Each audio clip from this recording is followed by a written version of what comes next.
Quelle qualité, quelle valeur devrait avoir un gestionnaire, un intendant des biens de l'Éternel?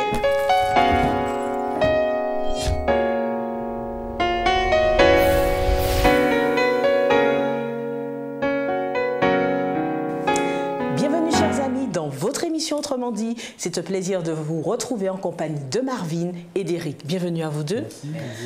Nous poursuivons donc l'étude autour de la gestion chrétienne de la vie plus largement et j'aimerais que nous puissions, alors que nous allons continuer dans cette dynamique, que vous puissiez rappeler la mission que Dieu nous a confiée dès le départ. Pourquoi nous sommes sur terre et qu'est-ce que Dieu attend de nous? Nous sommes sur terre parce que Dieu l'a voulu. Il a voulu nous confier la gestion de cet univers et de tout ce qui est contenu sur cette terre. D'ailleurs, la recommandation, je dirais même l'ordre qu'il donne à nos premiers parents, Adam et Ève, c'est de pouvoir peupler la terre, mais de pouvoir aussi l'assujettir, la dominer, et puis en prendre soin. Donc voilà la vision de Dieu pour l'être humain qu'il a créé. Est-ce qu'Éric, tu partages cet avis?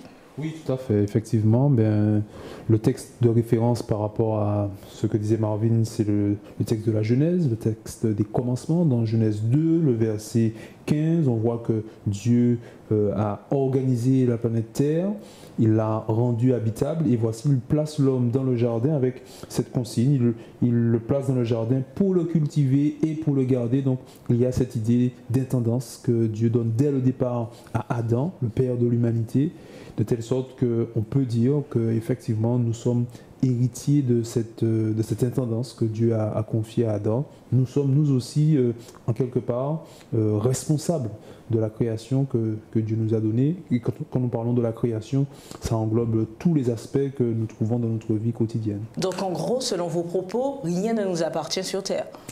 Vous le dites, c'est tout à fait cela. Le compte épargne que j'ai eu pendant plusieurs années où j'ai mis un petit 100 €, 200 € par mois, le jardin. Si je pars sur la base de ce que me dit la Bible et que j'y crois, me présentant comme une créature de Dieu, donc ayant tout reçu de Dieu, rien ne m'appartient. Et même l'énergie que j'ai, tout ce capital santé appartient à Dieu. Donc, tout ce qui découle justement de la mise en synergie de ce capital appartient à Dieu.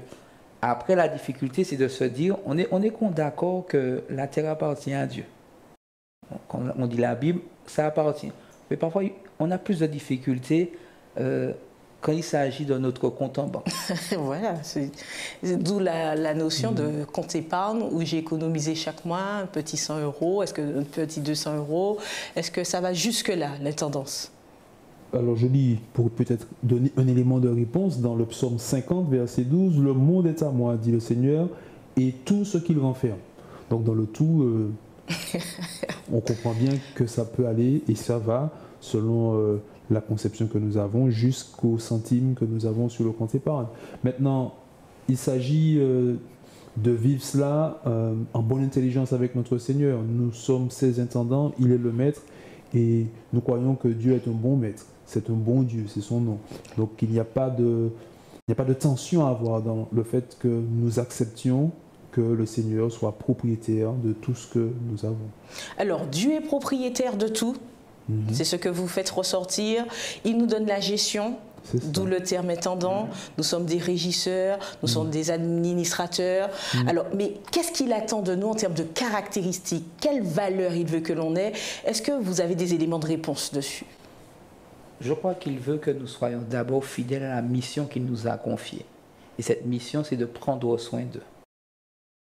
Quand on parle de ce qui a été créé et qu'on regarde aujourd'hui l'état du monde, la manière dont nous, les êtres humains, nous gérons le monde, on peut se demander si nous avons été fidèles véritablement dans la mission que Dieu nous donne. Mais quand tu dis fidèle, c'est le fait de ne pas lâcher la gestion, abandonner cette gestion, ça se matérialise comment?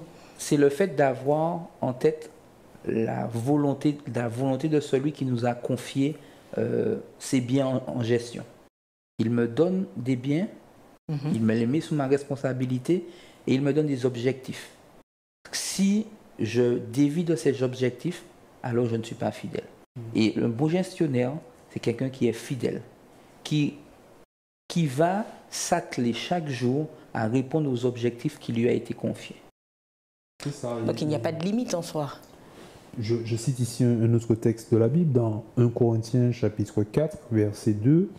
C'est Paul qui utilise cette image de l'intendance quand il dit « Ce qu'on demande en fin de compte à des intendants, c'est de se montrer fidèle. » Voilà ce sur quoi on l'attend, cette fidélité à la mission, comme on l'a dit, qui a été confiée, de telle sorte que ce qui a été confié puisse non seulement se maintenir dans un état acceptable, mais encore progresser, fructifier, se développer. Est-ce que, par exemple, si notre vie est remise en cause, ça va jusque-là, ou est-ce qu'au contraire, la limite est la conservation de notre vie? Oui, alors, je crois que la relation que nous avons avec le Maître, avec Dieu, donc, va déterminer cette administration des biens et de tout ce qu'il nous a confié. Dès lors, si cette relation est conforme à ce que la Bible nous encourage à vivre, alors oui, il n'y a pas de limite à cette fidélité. Donc au détriment de notre vie. Pas au détriment, parce que Dieu est le Dieu de la vie. D'accord? Il a le pouvoir sur toute chose. Dans le livre de l'Apocalypse, il y a cet encouragement. Sois fidèle jusqu'à la mort. C'est aussi une confiance que nous plaçons en Dieu, qui a le pouvoir même de ressusciter les morts. Oui, je voudrais dire que même sans aller jusqu'à cet ultime sacrifice, le simple fait d'être fidèle dans les moindres choses, garder en tête l'objectif, garder en tête la volonté et pouvoir ne pas s'y détourner, quelles que soient les pressions qu'on pourrait subir. Parce que qu'on se le dise, parfois il peut sembler plus évident de ne pas être fidèle. Parce que être fidèle nous oblige parfois à sortir de notre zone de confort. L'intendant qui veut rester dans sa zone de confort, qui veut que tout marche sans difficulté, peut se retrouver à ne pas être fidèle. Mais qu'est-ce qui peut nous empêcher d'être fidèles? Je dirais, si je parle de pression, je parle des autres, de la pression qu'ils peuvent nous mettre, par exemple, sur des investissements qui ne sont pas ce que le maître voudrait, des choix qu'ils font peser sur moi en tant qu'intendant et qui nécessitent que je me positionne par rapport à ce que le maître me demande ou pas. Prenons un exemple. J'ai l'intendance d'une maison. Le maître me demande de garder sa maison, de la faire fonctionner, mais derrière, j'ai peut-être des personnes qui vont venir et qui vont chercher à s'immiscer, à pouvoir prendre le pouvoir. En tant qu'intendant, forcément, je vais me retrouver en porte-à-faux avec ce groupe de personnes et il faut que je sois fidèle dans ce que je crois. Éric prenait le texte de l'apôtre Paul où il disait effectivement ce qu'on demande d'un intendant, c'est d'être fidèle. Mais il liait ça aussi à la notion de porteur d'évangile. Il disait qu'il était fidèle à ce message qu'il a reçu et que quel que soit ce qui peut arriver, quels que soient les mouvements qui pouvaient se passer dans sa vie et autour de lui, il n'avait qu'un seul juge, c'est Dieu. Et l'intendant, c'est celui qui se dit que son seul juge, c'est celui qui lui a confié l'intendance, et en l'occurrence Dieu, quand on est dans une relation avec notre Dieu. Mais du coup, pour être fidèle, il faut vraiment connaître le règlement, le cadre voulu par Dieu, en somme. Quand on parle d'intendance pour la vie chrétienne, ça nous amène donc à parler aussi d'une relation avec le Maître, avec Dieu, car effectivement, il faut connaître sa pensée, connaître sa vision, connaître ses objectifs, sa mission, la mission qu'il nous confie. Et c'est alors qu'en développant une relation avec le Maître, avec Dieu, alors nous pourrons entrer dans ce chemin de fidélité, car c'est là l'une des caractéristiques fortes de l'intendant, du gestionnaire. Alors c'est vrai que je souhaite quand même, entre parenthèses, aborder un thème d'actualité. Beaucoup de pays européens ou en Amérique, nous sommes touchés par le terrorisme, où là on peut parler de fidélité jusqu'à la mort, en tout cas pour ceux qui se donnent la mort. Alors cette caractéristique est bien démontrée par ces personnes, et que pensez-vous? Sont-ils pas de bons intendants? Alors, on ne peut pas dire qu'ils sont de bons intendants, puisque la cause qu'ils défendent n'est pas celle du Maître. C'est une cause qui conduit à la mort, qui conduit à la destruction, qui ne fait pas fructifier le capital initial. Donc, mais ils peuvent se revendiquer, agir pour bien sûr, le mettre. Ils le font. Maintenant, les faits montrent concrètement, les fruits qu'ils portent montrent concrètement qu'ils n'y sont pas. Alors, nous pouvons dire qu'il y a certes là une fidélité, mais une fidélité mal orientée, pardon. Et non, il n'y a pas là un modèle à suivre. Par contre, si je prends encore un exemple dans les Écritures, on a l'exemple de Joseph qui s'est retrouvé en Égypte et la Bible dit que quand il trouva grâce aux yeux de son maître, celui-ci l'employa à son service, l'établit sur sa maison et lui confia tout ce qu'il possédait. Joseph avait un libre accès à tout et ce que nous lisons dans son expérience, c'est que les biens de son maître ont fructifié, ont augmenté et il y avait une prospérité parce que l'Éternel l'avait béni. C'est donc pour nous aussi, donc, je crois, un exemple à suivre. Est-ce qu'il y a un lien justement entre fidélité et prospérité ou croissance? Certainement. Dès lors que cette fidélité est en lien avec le Seigneur, dans la mission, dans l'œuvre qu'il confie, dans ce soin que nous portons à tout ce qu'il nous a donné, notre vie, nos biens, ce qui nous entoure, la nature, la prédication de l'Évangile. Alors oui, on peut croire qu'il y a un lien fort entre fidélité et prospérité à tous égards. Maintenant, pour être en mesure de voir ce lien, il faut ôter ses regards de ce qui pourrait être lié aux possessions matérielles. La fidélité à Dieu peut me conduire à perdre certaines choses, peut m'emmener à me positionner et à perdre en notoriété, en prestige, en perdre de l'argent, perdre des amis. Il faut savoir que la fidélité à Dieu, c'est un positionnement dans ce que je crois être la volonté de Dieu pour moi.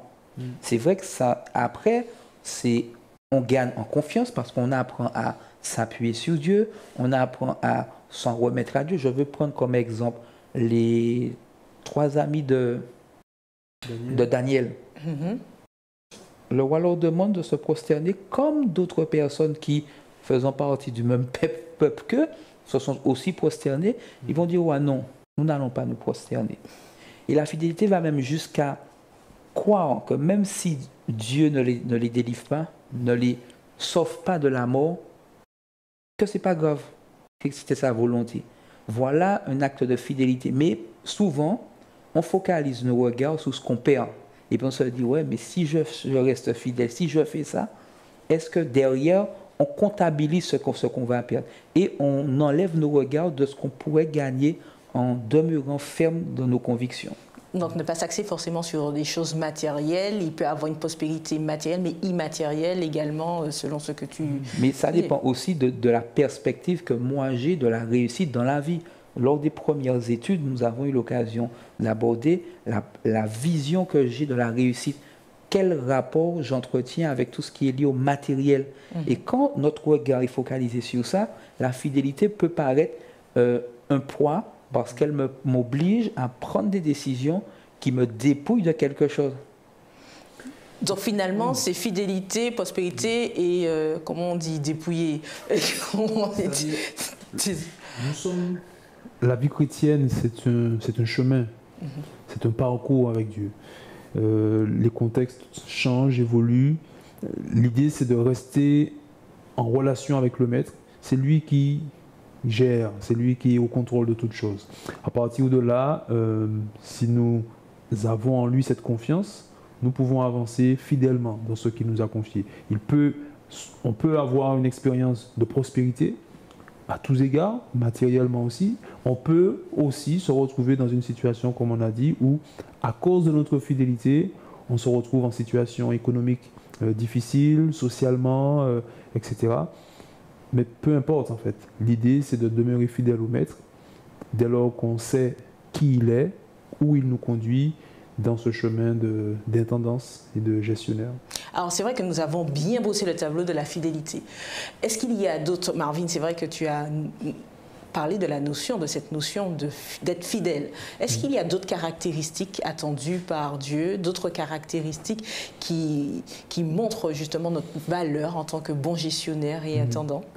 Il y a ce texte de l'évangile de Matthieu, c'est Jésus qui en parle, quand il dit que nul ne peut servir deux maîtres, ou il haïra l'un et aimera l'autre, ou il s'attachera à l'un et méprisera l'autre. Vous ne pouvez servir Dieu et Mammon, Mammon étant ici symbole de tout ce qui est bien matériel, argent, possession matérielle. Donc on parle, et avec les mots de Jésus ici, ce qu'on peut mettre en évidence, c'est la loyauté envers le propriétaire de toute chose. Et une fois de plus, nous répétons, mais c'est essentiel de Mais quelle le est dire. la différence entre fidélité et loyauté du coup? Si on doit parler de différence entre fidélité et loyauté, bon, je pourrais dire qu'on peut être fidèle à un mauvais maître, d'accord? Alors que la loyauté, en tant qu'intendant, nous invite à être en connexion avec le maître par excellence qu'est Dieu. Je prends un exemple ici, si on s'appuie sur ce texte de Dieu, on peut être fidèle à Mammon. Et effectivement, on va trouver la caractéristique de fidélité, mais on n'aura pas celle de la loyauté, parce que la loyauté voudrait que tous les hommes soient attachés au Seigneur, parce que c'est lui concrètement et fondamentalement le propriétaire de toute chose. La loyauté, c'est cet engagement envers Dieu, alors que la fidélité, on peut l'avoir envers Dieu, mais on peut l'avoir envers d'autres, qui ne seraient pas le propriétaire par excellence. Je dirais que les deux notions, il ne faut pas forcément chercher à les mettre en opposition, mais elles se complètent. Parce que celui qui connaît le propriétaire, celui qui reçoit une mission, il faut forcément qu'il y ait ce lien. Est-ce que c'est un degré supérieur de moi, fidélité? je dirais que c'est un engagement. La fidélité est un engagement qu'on prend par rapport à cette relation. Et cet engagement que je prends, la fidélité, c'est la concrétisation dans le quotidien de cet engagement. Parce que je me suis engagé, je fais ce que je dis. Puisque je fais ce que je dis, je me montre de fait loyal envers finalement celui qui me confie la mission. Et c'est ce lien, je crois qu'il faut véritablement appuyer dessus, entre fidélité et loyauté. Alors, c'est vrai que ces deux notions, comme on dit, elles ne sont pas forcément en opposition, elles se complètent totalement. Est-ce qu'il y a d'autres attributs aussi auxquels ça pourrait nous faire penser? Je dis peut-être encore un mot sur la loyauté qui laisse aussi à penser que le Dieu de la Bible est un Dieu exclusif, qui ne partage pas en quelque part l'adoration qui lui est due avec d'autres. Donc cette loyauté nous engage en quelque part aussi à faire taire ou à mettre de côté tout ce qui pourrait parasiter la relation avec ce Dieu-là pour vivre également donc, cette fidélité, cette loyauté concrètement dans notre existence. Mais néanmoins, Eric, on peut néanmoins être loyal envers quelqu'un autre que Dieu. Bien évidemment, maintenant, la priorité devrait toujours revenir à Dieu. Dans le contexte surtout de l'intendance. C'est ça, tout à fait. On peut être loyal envers nos amis, envers un époux, une épouse. Cependant, Dieu devrait toujours avoir cette priorité absolue sur un père, sur une mère, sur les amis, sur le travail, sur quelque point que ce soit. Donc c'est vraiment une question de priorité. La loyauté suscite cette notion-là.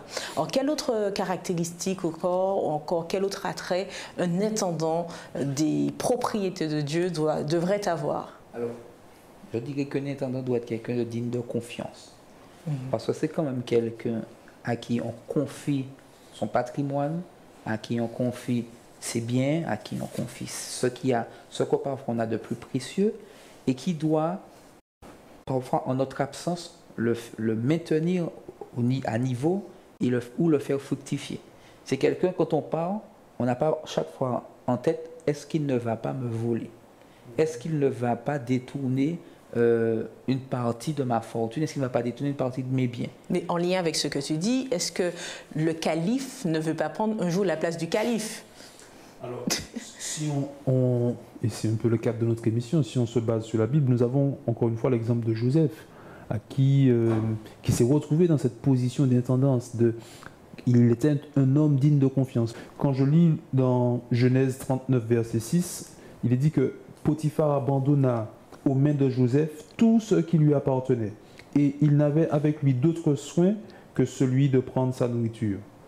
La Bible précise aussi, or Joseph était beau de taille et beau de figure. Même quand Joseph s'est retrouvé dans une situation où la femme de Potiphar l'a tenté, etc., ben, cette confiance que Potiphar avait placée en lui, il en a été digne parce qu'il est resté fidèle.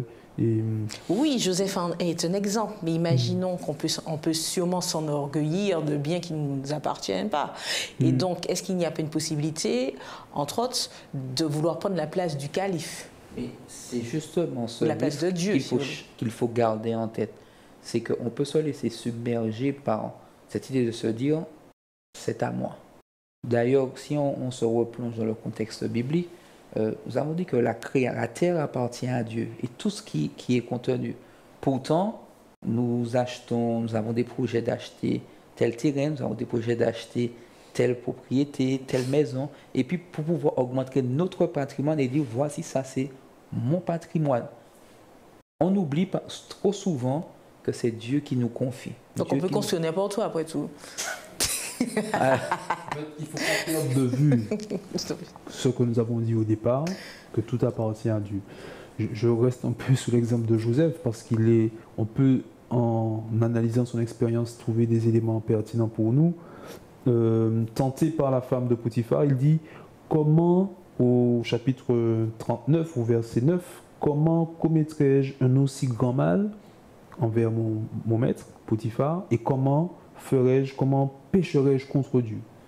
Donc Joseph, dans son intendance, au-delà de tout ce qu'il voit, de tout ce qu'il gère, il ne perd jamais de vue qu'il y a un maître qui lui fait confiance, qui lui a donné des responsabilités, et c'est pour lui la priorité absolue, au-delà de toute chose. Rester fidèle au maître et garder le cap. Donc pour nous, c'est pareil. On pourrait effectivement s'enorgueillir de nos biens, de nos possessions matérielles, si effectivement on a prospéré d'une manière ou d'une autre. Le remède, je dirais, à ce travers, c'est de garder à l'esprit que toute chose appartient à Dieu et que c'est à lui que nous devons rendre compte. Merci. Marvin, et puis, oui. C'est de garder aussi en tête que les moindres actes, les actes que nous allons poser, même sur ce qui nous paraît insignifiant, ont du poids sur finalement si nous pourrons être considérés comme des gens dignes de confiance. Je prends un exemple. Je suis dans une entreprise, on me confie la gestion du matériel, je fais disparaître un stylo, un taille-crayon, quelques feuilles. Je peux considérer que ça, ce n'est pas grave. Ce n'est pas comme si j'avais détourné quelques milliers d'euros de l'entreprise, quelques feuilles. Mais qui se soucie de quelques feuilles? Et si on fait le parallèle avec les actes de notre vie quotidienne, un mensonge, ce n'est pas grave. Une virgule déplacée, ce n'est pas grave. On se rend compte que, et Jésus d'ailleurs lui-même l'a dit, si vous êtes fidèle dans les petites choses, vous le serez dans les grandes. Mais si vous ne l'êtes pas dans les petites, vous ne le serez pas dans les grandes. Ça signifie que c'est un travail au quotidien sur notre personne et sur notre manière de vivre cette responsabilité qui nous est donnée. Éric, lorsque tu as fait allusion à Joseph, tu as parlé du fait qu'il ait dit à un moment « Comment commettrai-je si grand péché devant Dieu ?»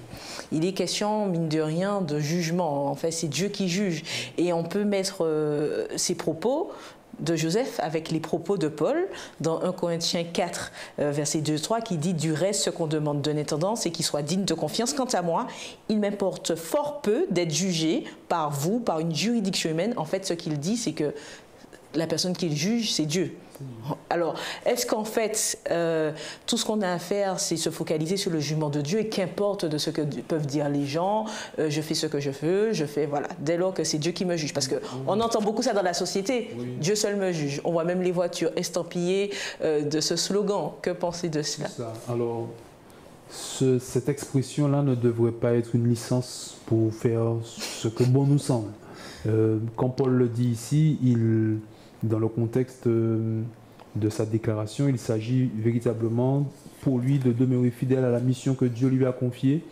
Et celui à qui il doit rendre compte prioritairement, c'est Dieu.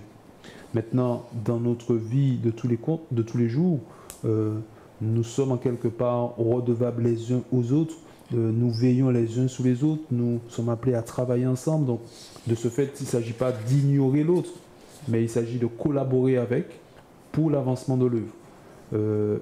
En gardant à l'esprit ce que Paul dit, c'est que le juge ultime, celui qui finalement connaît toutes choses, demeurera toujours le Seigneur.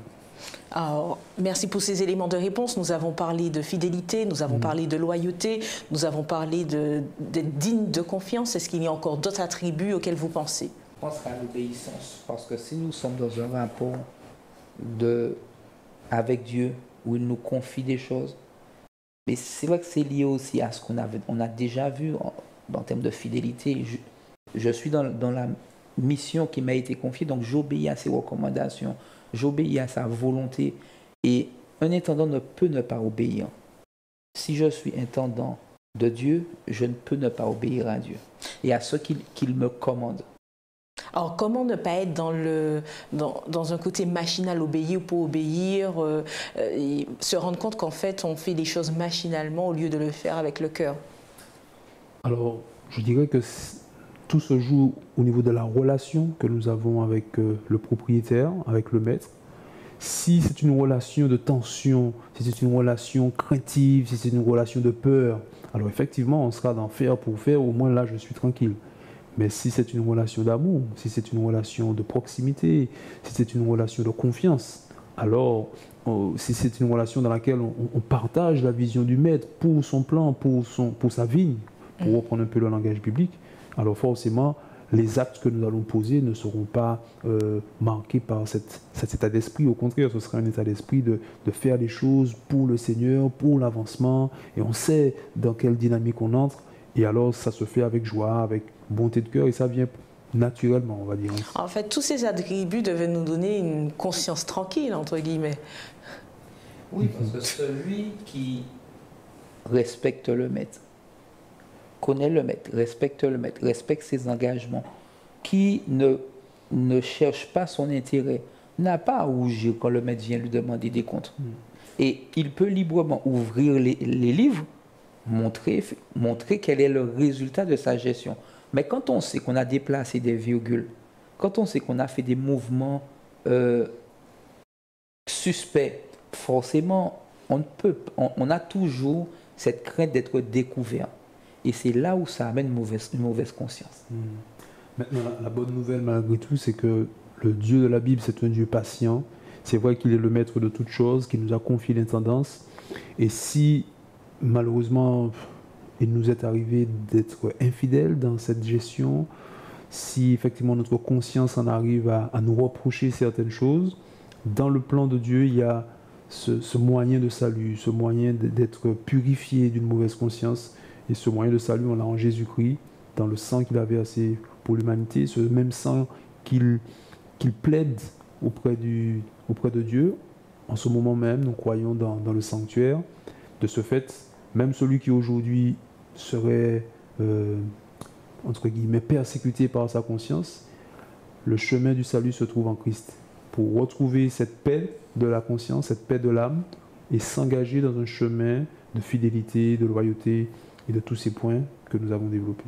Alors c'est vrai que le débat est fort riche, mais l'émission arrive à son terme. Merci Eric, merci Marvin, merci à vous de nous avoir suivis. Nous vous donnons rendez-vous à un prochain numéro d'Autrement dit.